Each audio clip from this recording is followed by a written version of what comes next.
6 মাস পেরিয়ে গেল, আমরা আমাদের প্রত্যাশিত সংস্কার দেখছি না, আসলেই দেখছি না। কিন্তু সবচেয়ে বড় কথাটা হচ্ছে, এটা কোনোদিন একটা অন্তর্বর্তীকালীন সরকার বা নির্বাচিত সরকারও কখনো করতে পারবে না, যদি না আমরা যারা সাধারণ জনগণ আছি আমরা সহযোগিতা না করি।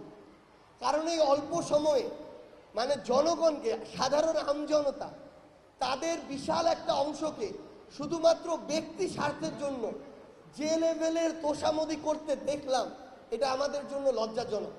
নিজের একটা প্রমোশন, ভালো জায়গায় ট্রান্সফার, ভালো একটা ফ্যাসিলিটি পাওয়া, এটার জন্য যত রকমের তোষামদি করা যায় তাই করে। সো জনগণকে ব্যক্তিগত জায়গা থেকে ঠিক হতে হবে।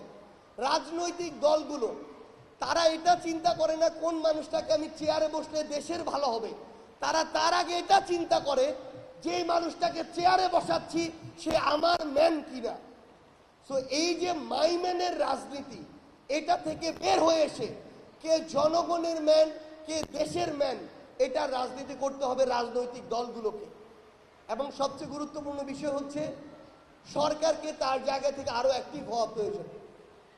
তো এই সামগ্রিক যে বিষয়গুলো আমাদের জায়গা থেকে মনে হয়েছে দেশটা 53 বছরে যেখানে আমাদের কাঙ্ক্ষিত জায়গায় যায়নি, 1 বছরে সেখানে যাওয়া সম্ভব না।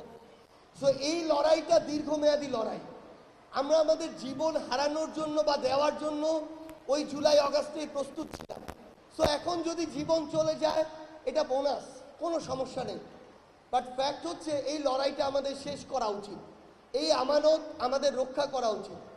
এবং এই দেশটাকে যদি আমরা কাঙ্ক্ষিত জায়গায় নিতে চাই, অন্তত 1 দশক আমাদের ফাইট করতে হবে সকল অন্যায়ের বিরুদ্ধে, অপকর্মের বিরুদ্ধে।